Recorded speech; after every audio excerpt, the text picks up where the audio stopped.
Marlon Brando wasn't just an actor, he was a force of nature who ripped up the Hollywood rulebook and set it on fire. But behind the iconic performances and the godlike status lay a man torn apart by secrets and tragedies that would shatter the myth of any ordinary star.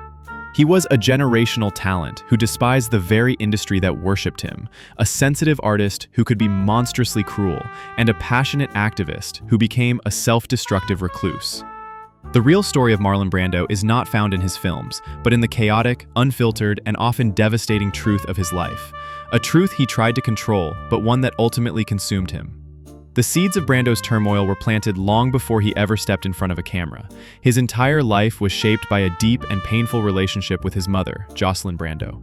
She was also an actress and the person who first introduced him to the arts, but she was also a severe alcoholic.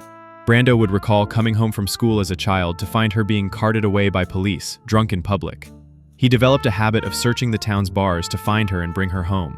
This dynamic of rescuing a woman he adored, only to be let down by her again and again, created a wound that never healed. It fueled his genius, allowing him to tap into raw, authentic emotion. But it also instilled in him a profound distrust and resentment that would poison his relationships for the rest of his life. This early chaos was a grim foreshadowing of the family disasters to come. In 1972, the first major crack appeared in the Brando family's public facade. After a bitter divorce from his first wife, Anna Kashfi, she orchestrated a shocking plot, paying two men $10,000 to kidnap their son, Christian. Brando, who was in Paris filming, was thrown into a panic. The bizarre affair involved a hippie private detective and a frantic search that ended when Christian was found sick with bronchitis, living in a tent inside a cave in Baja California, Mexico. It was a clear sign that for the Brandos, family life would never be a quiet affair. It was a battleground. This internal chaos naturally spilled over into Brando's romantic life, which was a whirlwind of passion, manipulation, and scandal. He was a magnetic figure, and he used that power to draw people in and often tear them apart. In a 1976 interview, he casually announced that he'd had homosexual experiences and was not ashamed, a stunning admission for a leading man of his stature at the time. It was a testament to his disregard for Hollywood's carefully constructed image of masculinity.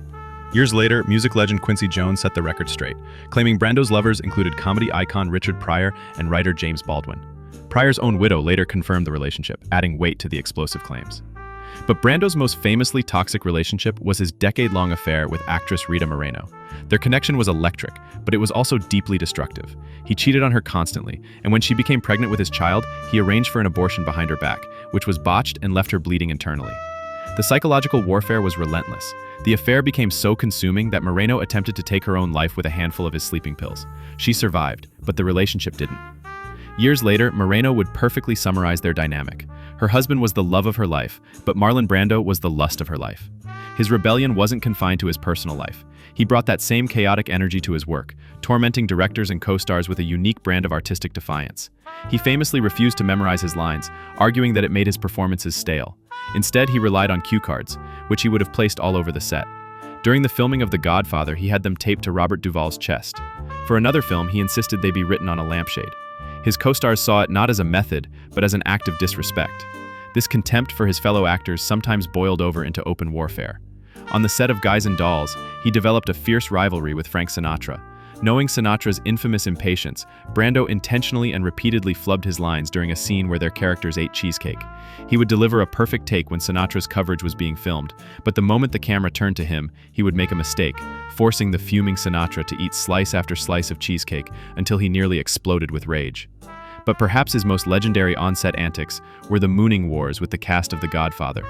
What started as a prank between him, James Caan, and Robert Duvall escalated into a full-blown competition. The war reached its climax during the filming of the grand wedding scene.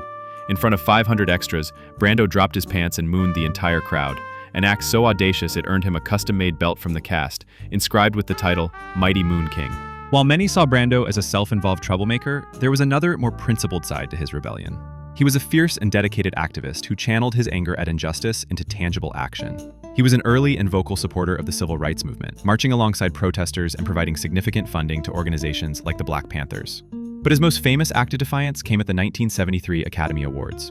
He was the clear favorite to win Best Actor for his career-defining role in The Godfather, but Brando had other plans. Instead of attending, he boycotted the ceremony and sent a young Native American activist named Sasheen Littlefeather in his place. When his name was called, she walked onto the stage, refused the Oscar, and delivered a powerful speech condemning Hollywood's racist portrayal of Native Americans and drawing attention to the ongoing federal siege at Wounded Knee.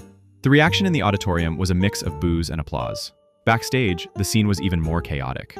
It's been reported that Western movie icon John Wayne was so enraged that he had to be physically restrained by 6 security guards to stop him from storming the stage and dragging her off. In one night, Brando had used his platform to hijack Hollywood's biggest party, forcing a political statement down the industry's throat. He didn't care if they hated him for it. In fact, he probably preferred it that way.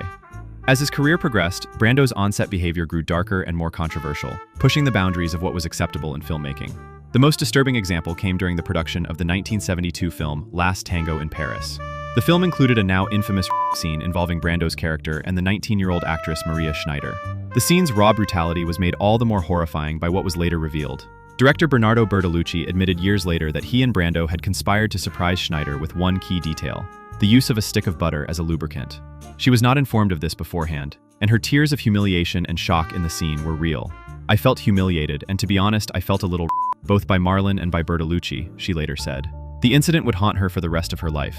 A few years later, Brando brought a different kind of chaos to the set of Apocalypse Now.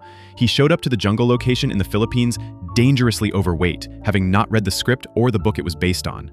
Director Francis Ford Coppola was in despair. His star was physically wrong for the part of the lean, hardened Colonel Kurtz, and he had no interest in cooperating. Coppola was forced to rewrite the entire ending of the film around Brando's bizarre demands and physical state. He decided to film Brando almost entirely in shadows, cloaking his size in darkness to create an aura of mystery. This practical necessity, born of Brando's defiance, resulted in one of the most iconic and haunting character introductions in cinema history. If Apocalypse Now was Brando on the edge, his work on the 1996 film The Island of Dr. Moreau was him jumping gleefully into the abyss. By this point, he viewed acting with open contempt, and his behavior on the set became the stuff of Hollywood legend. He made a series of baffling demands, insisting that his character, the reclusive Dr. Moreau, wear a flowing white muumuu and at one point, an ice bucket on his head. He refused to learn his lines, opting instead to have them fed to him through a wireless earpiece. The system was far from perfect. It frequently picked up local police radio frequencies, leading Brando to randomly recite phrases like, "There's a robbery at Woolworth's," in the middle of a dramatic take.